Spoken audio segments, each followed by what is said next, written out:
I'm slow. I was trying to get unmuted. Can you hear me? Yep, I can. All right. I would just say briefly that Savannah's doing this webinar as a courtesy to the Heartland Eden Project. I guess technically the name of it is Eden at Work in the Heartland. It's a grant-funded project through USDA NEFA that's been running for about 5 years now. We're in the second year of our second round of funding, I guess. And it's a consortium of folks pulled together between Nebraska, Iowa, Kansas, and Missouri to do some preparedness training and planning around natural disaster and disaster planning, pre-planning. And this is the first webinar we've done in a while. We'll be doing another one probably I think it's in February. That one will focus on mental health issues and with extension personnel that are dealing with disaster as kind of the focal point of that. With that, I'll be quiet and let Savannah run with it. Thank you, Savannah. All right, thanks, Dan. So as Dan mentioned, this is the first webinar, so no pressure on here. Yeah. Let's see. So we'll go ahead and get started. Just so you guys know, obviously this is going to be a biosecurity toolkit for fairs and livestock events. At the very end of this, there is a link to the NABC website, and actually you can access the toolkit from there. So I don't have to email you all individually if you're wanting a copy of this. But you can go to our website. I highly recommend it. I know through Heartland Eden surveys and things, webinars are great, but having something to take away and build on and fill out and complete and actually use for a program is very helpful. So hopefully that's what you get from this. That's what I'm here to provide. Oh, sorry about that. A little bit of background. NABC, as I mentioned, this is out of K-State, has a lot of experience developing research projects ranging from disease response planning to stop movement orders, training programs. We do animal disease response training across the nation. We've worked with a lot of different agencies, federal agencies, local, all of the above. We do work a lot with our local and county here in Kansas. We work closely with Kansas Department of Ag. Yeah, as you can see, public awareness of potential threats to U.S. food and ag. This project itself was funded by a NABPREP grant.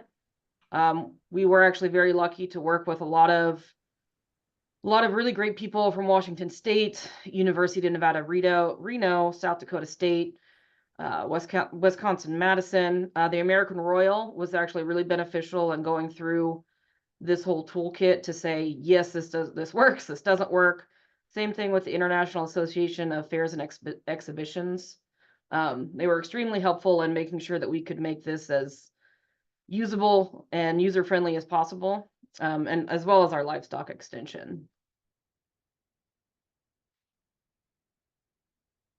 So this toolkit in and of itself, what I'm really excited about is there's actually multiple uses for it. First and foremost is absolutely using it when you're planning, or if you're a part of planning a fair or an animal exhibition.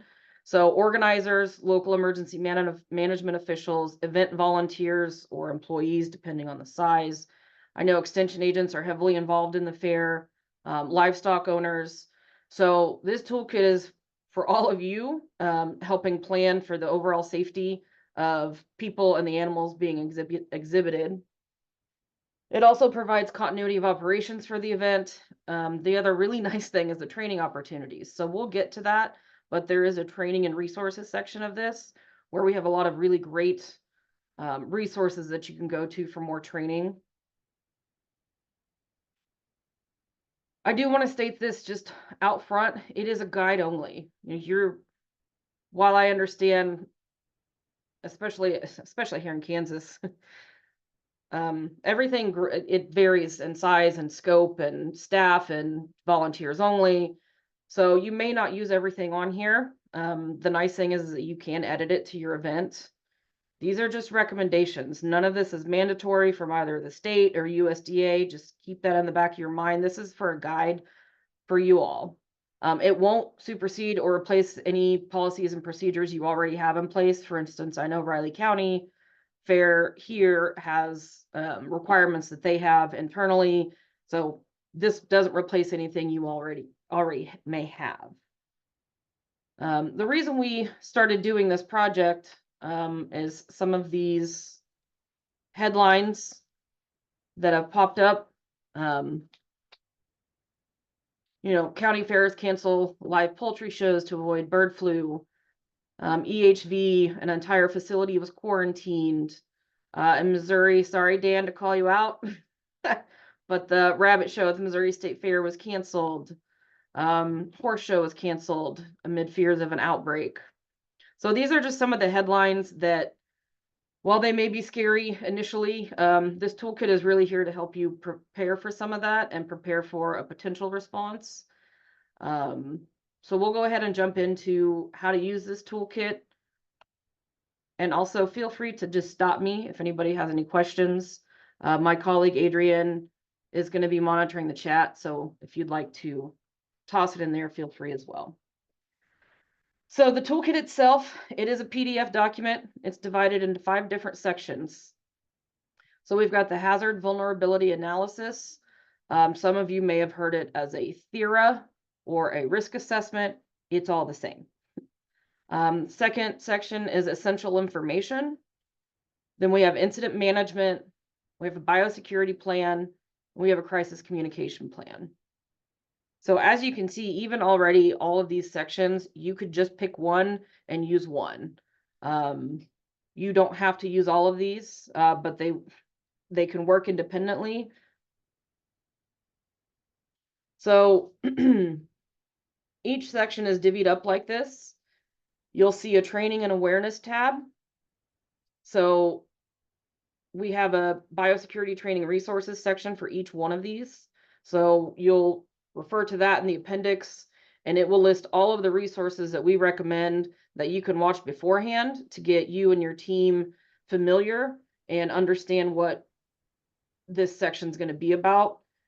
Then right underneath that, we've got a facility and operations preparations. So what we have is just a checklist of recommended steps. So again, we tried to make this as simple as possible to try and, respect everybody's time, especially the planning committees. So that's what it's going to look like for each section when you get to it. So I'm going to talk about each one of those. The very first one is your hazard vulnerability analysis. The reason that we want to do this one first is it's very important that it gives you a roadmap of potential incidents to be prepared for. Now, that being said, I do recommend bringing in a specialist in the veterinary or animal health field because they're going to know a lot about these diseases and diseases that may be specific to your region as well. I also recommend contacting local animal health agencies about any current disease outbreak status in your local area or region. So if you go through this, if you see on each side, we've got probability, how likely is it to occur, what animal will it impact, is there a human impact? The economic impact, so for instance, having to shut down the horse show, what's the economic impact on that? And then prevention strategies. So if you go through here, I know it looks like a lot, but really it's, low, moderate, high, or it's not applicable. So the easiest way to do this is really just go through the checklist and say, what is the probability that this is going to occur here? Like I said, it'll give you that roadmap of potential incidents that you can get ready for. The second section is essential information. This is basic information that you more than likely already have. The nice thing about putting it into this toolkit, though, is that it's all the information in one place. So if somebody walks onto your team last minute as a volunteer or a last minute employee, you can hand them this document and they have everything they need to know. Premise information, contact information, event employees, maps of the property, what animals are on the property, emergency contacts, So it's a really great document to have, even if that's the only thing you want to have. I highly recommend at the very minimum having just the essential information, because really, if something were to happen, as long as you know who to talk to and who your support system is, that's where I would start. The other benefit of this section is that you're creating some of the other, sections further on in this presentation that we're going to talk about. So the third section is incident management. I do want to remind everyone that if it is a foreign animal disease, reported disease, your state and federal animal health officials, they're going to have authority. They're going to be the ones responding. However, there are things that you can do locally to help before they arrive, during, because you will probably be asked to help, depending on your location and depending on resources. So for the incident management section, let me see if I can. Okay, sorry, it's been a while since I've looked at this, so I was going through it. If you're not familiar with incident management, or I'm sure you've heard ICS or NIMS, FEMA, all of the acronyms you could imagine, they're all there. But the command structure, training, and awareness, we do have some pretty basic awareness training resources that I would recommend going through. Because again, in the event that you're on site, you won't be completely lost. All right. So the really big chunk of this toolkit is the biosecurity plan section. So biosecurity is that foundation for preventing or containing an animal disease and outbreak. It minimizes the impact of disease so you can allow event activities to continue. So for instance, if you did have to shut down a section of a certain livestock animal, but you still want to have, the rabbit show, or maybe it's close to, even some of the 4-H events. So this plan really helps you keep those events going. It's a pretty big section. It does have information and checklist. It covers a lot. So it covers the scope of your operation, what your facility looks like, public health information, surveillance, quarantine, feed safety, waste management, isolation procedures, wildlife and vector control. I know this is a lot, and I know it can seem overwhelming, but if you get a group together and work through all of this, again, not only can it help for a fair or an exhibition, but there are some things that you could even take to some of your extension agents, some of your public community that maybe they have their own farms, that maybe they haven't even thought about biosecurity. So again, you can take bits and pieces of this plan and adapt it to what your needs may be in your area. The very first section, this will help you complete the rest of the biosecurity plan. Now, I know, again, I have on here assign a biosecurity team, but remember, everything varies in size. You may not have a biosecurity team. It may just be you, and that's okay. We do recommend working with state animal health officials, public health officials. If you happen to have access to a local vet, that would be great. Meeting up together to start this biosecurity plan is really going to help out and help this go a lot more quickly as well.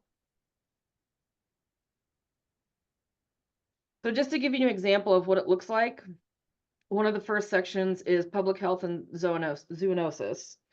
As you can see, again, this very first section here, please refer to the biosecurity training resources section. So before you even jump into this, if you have no idea what any of this means, you can say, okay, I'm going to go to the appendix and I'm going to click on this link to see what they're talking about. So that's why we always have our training and awareness listed first. So you always have something to go back to or look at beforehand, especially if you have new people or people who aren't comfortable or don't know anything about this, which I will admit, when I first started this job years ago, I did not either. So having this training and awareness resources would have been great, even just for me. So we've got this checklist, designate an animal health team for animal health concerns. Again, that may just be the vet. That may be a local vet that you have coming in. It may be the owners of the animals. Distributing appropriate public health signage, hand washing materials, hand washing, hand sanitizing stations at entrances and exits of animal areas. So just a few basic things about public health that, again, you may already have, and if you don't, just some things that you could have or we recommend having. The site for first aid for exhibitors, attendees, responders. Again, I understand a lot of this is already in place and may be redundant, but we want to have this checklist available so in case something gets missed for your event. Another section is isolation procedures. Now, again, depending on the disease, the response is going to be different. But the first thing that's really important to know is if you do have an animal that gets sick, do you have somewhere to put it? You know, if you were to isolate it from the other animals, do you have somewhere that you can do that? This specific section will help you determine protocols for that. So if you last minute say, we don't know where we're going to put it, but I've got this empty barn over here, you can grab this and say, okay, well, these are the things that we're going to need, right? Fencing, barricade, signage, making sure you're monitoring foot traffic so people don't go there.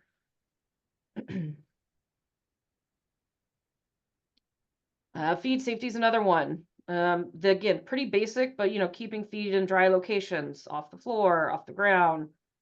There's a whole list of things in here for each one of these sections. We'll stick with feed safety. So the nice thing about this is when I mentioned that you can use it for, let's say you don't have a planning committee, but you know that you're trying to set up a livestock exhibition and you've never done it before, but you want to be safe and you want to have some basic biosecurity. Again, you can grab just the section of this document and go through and look and say, okay, well, I can do that, I can do that, I can't do this. So that's why I was really excited about this project as a whole, is that it's not just, you don't have to focus on the whole document. You can use it in a lot of different areas in your programs. The other section we mentioned was continuity of operations. So continuity of operations, really the goal is you want to maintain as much normalcy as possible, especially for your events. Again, when you think about the impact of if you have to cancel or if certain pieces have to be canceled, having a continuity of operations plan and creating a list of things that, can continue even if a disease event were to happen, it's extremely crucial because, again, we still want you to have the event. You still want to be able to do what you can do in a safe environment. When I say that, when you hear, continuity of operations, one of the biggest keys is essential functions. If anything, at least have a list of that. That's my recommendation, is a list of essential functions that have to continue regardless of the incident or interruption. So, what is it that you have to do to keep that operation going? So animal care, facility maintenance. So even if you have to shut down a piece, you still have to do animal care, so that's what I would recommend for continuity of operations.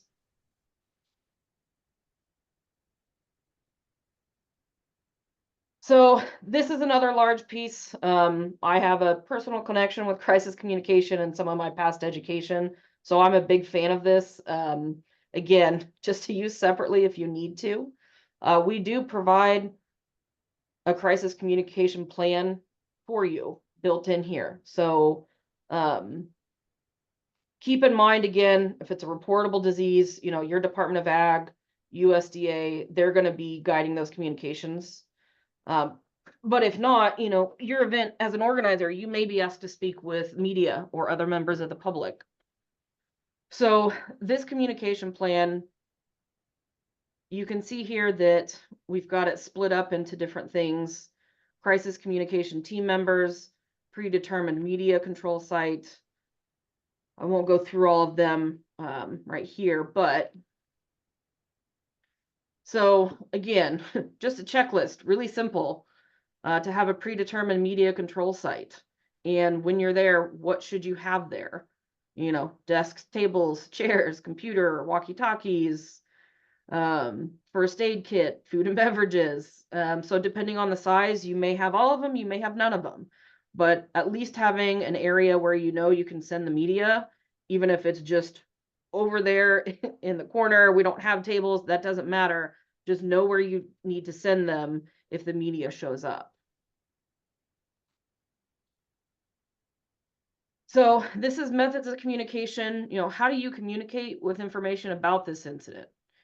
So it can start very much with, let's say one of your event organizers notices that an animal is sick. Who do they talk to about that? You know, do they talk to, I mean, obviously they're going to talk to the owner, but who's running the event? You know, who do they talk to say, hey, we need to bring a vet in here. Hey, we need to think about moving this animal. So those methods of communication aren't just with the media, they're even within your staff, volunteers, the event attendees. You know, if you have to quarantine an area, if you have to block off a certain area, how do you let those event attendees know that, hey, this is closed, you go over here? You know, do you have a PA system? Is it word of mouth? I mean, so this methods of communication, there's a lot of different things on here, a lot of things to consider. But again, having it all in one spot is extremely helpful. So within this piece, we provide how to do an incident briefing and key messages. So you can see that for an example, we have today at Wayne County Livestock Show, 2 animals have died of an unknown cause. The on-site fair veterinarian and local animal health officials are currently conducting examination and testing to determine the cause of death. All animal owners have been asked to keep their animals in their pens until notified. So that is the event organizer. The audience is your county officials. So when you think about talking to the media, when you think about talking to the public, you want to first consider your audience. Who are you talking to? Because those county officials are going to be a lot different than talking to the animal owners on site. You know, what's that key message for this one? They're investigating the incident. They don't see any interruptions. That's your key message. At the end of the day, you want them to get your key message. The supporting point to that is we've got local, state, and local and state animal health officials that are on the scene and taking precautions. So if you're ever asked or put into a position where you've got to come up with a media release or brief somebody, that's what this section is. And we provide a practical exercise in here that where you can practice writing key messages. You know, think about a scenario, or maybe you've had one, maybe you've run into this already. So you can say that's what we're going to practice with. So you can use that as a practical exercise as well. We've got some do's and don'ts, how to prepare. Big thing, remember you're always on the record, and no matter the size of the incident, it doesn't matter if you're a small county fair, small local fair, it does not matter. Just remember, if you're talking to the media, you're always on record. But we've got some best practices. So again, a lot of this is, we wrote a lot of this in mind with knowing that sometimes people, and I know sometimes extension agents that I've worked with, are asked last minute to speak to the media or to give a briefing, and they don't know what to do because this isn't for everybody. That's not their job. This toolkit really gives you all right, just in case, here are some things you do and don't do, and to help so you can help yourself. The last section is this training and resources. So as I mentioned, each one of those sections, we've got lists for all kinds of resources that you could use. So these are all recommended. None of them are required. I will say, you know, to get a basic understanding of animal disease response, incident command structure, these are all really great and really simple resources that you can use.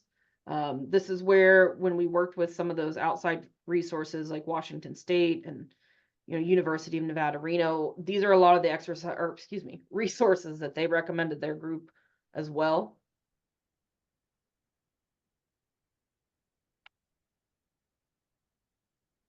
The last thing that this toolkit does provide is we have written a tabletop exercise. So I don't know, out of all the people on here, I'm not sure how familiar you are with tabletop exercises, but we do provide one that the goal of this is to help you and your planning team go through that whole toolkit. So you can see here, these are our objectives. In simplest terms, what we do is we give you a scenario of a disease that takes place on your premise, and you walk through with your team how to fill out the toolkit. You walk through with your team and identify some gaps and challenges you may have. So that's the other nice thing about this toolkit is we provide that for you as a PowerPoint. So it's all ready to go, and you would really only need to change, I think the disease that we used was an equine disease. So for instance, if you go back to that hazard vulnerability analysis, if that's not going to happen in your area, you can just change the disease. So I know that was a lot of information. This second to last link here with the NABC projects at the end, that's where if you go to our webpage and you go to the projects tab, you can actually download this toolkit. Like I said, it'll be a PDF form, and I apologize ahead of time. Adrian, you can check this while I'm talking. The tabletop should be there as well. If it's not, I will ensure that it gets on there. It will be a PowerPoint presentation. I did also want to, if you have some time, if you could, to take this survey. And I've also, again, Adrian, if you could copy and paste that survey in here, into the chat as well. For the Heartland Eden, for this program itself, we have to provide feedback. I would appreciate your feedback. I think this is only the second time that I've presented this. So I would appreciate the feedback as well. So if you could take the time to fill that out, that would be great. So I'll let Adrian post that link in the website, and I will actually open it up for questions if anybody has any.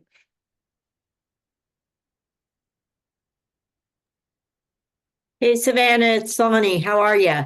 I'm doing well. How are you, Sonny? Very good. Hey, do we go ahead, this link that's on this bottom page, that's where we find the Biosecurity Safety Toolkit? Yeah, so it'll be, I might have just opened it up myself. I will go ahead and post that in the chat. Okay, no, awesome. Tian got it. Yep, Tian got it. So thanks, Professor, for posting that. So yeah, you can click on that link and it'll take you to our projects page, and it should be one of the very first ones listed on recent projects. And you are able to download that toolkit. And it does, I will say, I'm answering my own curiosity. It does not look like the PowerPoint is on there, so I will make sure that we get the tabletop posted as well. Yeah, I'll make sure we get that posted so you guys can have that too. And Adrian just posted the survey link, so shouldn't take more than like 2 minutes to do that, so I'd appreciate it. Sonny, any other questions? No, I'm curious too, as we go through thinking about what you've taught us today, if there'd be a way to do even a virtual tabletop with us all. Yeah, I mean, absolutely. Even if we were to take the toolkit itself and we could just do the tabletop that I've got, that's definitely a possibility. I would, I'm more than happy to provide that. I think it's with Zoom, we're able to do a lot of the breakout rooms as well. So I think it's definitely possible. Okay, awesome. We'll talk more about it. Okay, Elizabeth. Thanks. Hi, Savannah. And I just wanted to call people's attention to the info I put in the chat. It's a couple above the link, so I'm glad the link ended up at the last item in the chat. But the next Heartland Eden webinar will be February 13th. 2025 from 11 to noon Central. And the topic is climate adaptation and resilience, the potential of community climate resilience hubs. And the presenter will be Kent Boyd from Minnesota Extension and the University of Minnesota. So we'll send out more info, but for those of you online, if that's of interest to you, please make a note of it. So you can start planning your 2025 professional development. Thank you, Savannah. Yeah, no problem. Thanks, Elizabeth. Does anybody else have any other questions? Dan? How's the volume? Can you hear me okay? I can. All right. My comment here is just that. It's not really a question. It's been a few years back. As we were going through this, I was thinking about one of the county fairs I worked with that we had some folks bring in beef steers that had active viral wart infections. And, in the grand scheme of things, warts in beef cattle are not that big of an issue, but they can be. And we had a veterinarian walk through the barns, did a visual inspection of the cattle that were there, checked health papers on some of them, and he recommended that we send 2 of the steers home. And of course, being steers, it's a terminal situation for them. And that was the question from all the parents that were around is, well, they're steers, or next week they're going to slaughter. What difference does it make? And much to his credit, the veterinarian that walked through said, yes, you're right. What's in the next barn? It's all the breeding stock that's going back to your all's farming operations, and you could take this back to everybody. So again, I wish we would have had a clear-cut plan of action in place on dealing with something that simple and that small. And it managed to flourish. And of course, the young man's parents ended up going to their fair board members and had a chat with them about it, and they came back to me, and luckily we were able to repeat what the veterinarian had said about potential for spread, and they saw it, and immediately one of those fair board members says, oh my gosh, we've got some liability in this scenario. Wish we had some kind of a plan in place for dealing with this to minimize our liability. So again, just wish we would have had something like this in place in that incident. So thank you for presenting this. Yeah, great, Dan. Thanks for that. Savannah, there's a question in the chat for you. Yeah. A devil's Amy. advocate question. Yeah. And I will say, Amy, thank you for the question. That was one of the hardest things when we were creating this document, because we know that, for instance, the American Royal is gigantic and they have staff. Some of these livestock shows, like you mentioned, they are small. I would say at the bare minimum, I mentioned this before, but that essential information, I would say at the bare minimum have that. And because within that, you'll have a list of event planners, organizers, but you also have a list of animals on property, where things are at.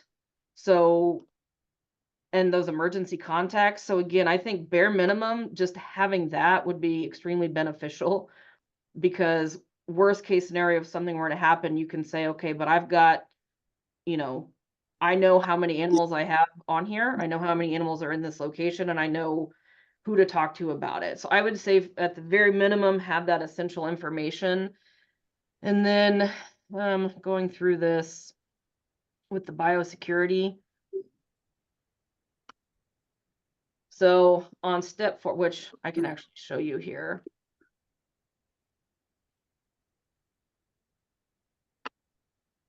So at the very beginning, I say we have assign a biosecurity team. Be familiar with the premise map, discuss when and where and how to access emergency contact information, predetermine some locations. So honestly, you could do that essential information and just get everybody in a room and say, okay, if something were to happen, what are we doing here? You don't have to go through this whole thing, but getting everybody in the same room, even just to talk about it, is where I would start, but definitely the essential information section. Dan.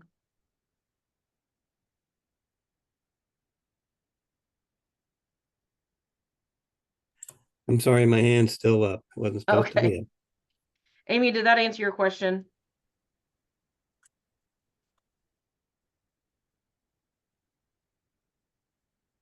And Bobby as well. Savannah, does the toolkit, this is Sonny again, does the toolkit have examples about your communications response plan? Like Yes. if you have to work with a PIO or something, public information. Yeah, sorry, what do you mean about example? I mean, is there an example of, or can we get an example of what someone might put together for if something happens for the media? Yeah, so what we've got here is a sample of a media release. So Okay, we keep it pretty basic, but you can see here that we've got animal incident, location, time, what kind of animal, safety protocols. So we do have this where, yeah, worst case scenario, you can drop in the correct information, what we have in here.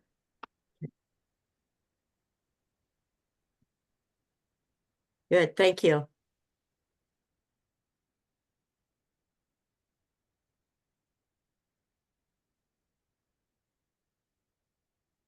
Any other questions? Double check the chat.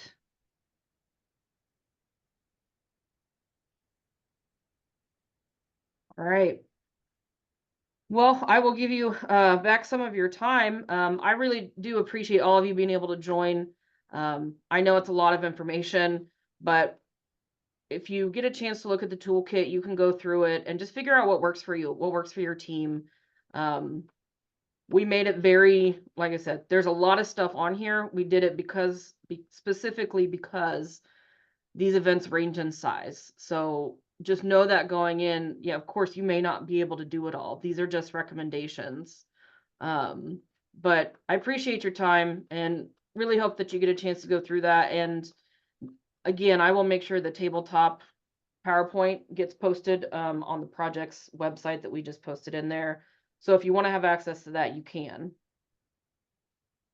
All right, Dan, any last minute things that I need to cover? I think we're good, Savannah. Thank you. Okay. Thank you again, everyone, and I hope you have a good afternoon. Thanks, Savannah.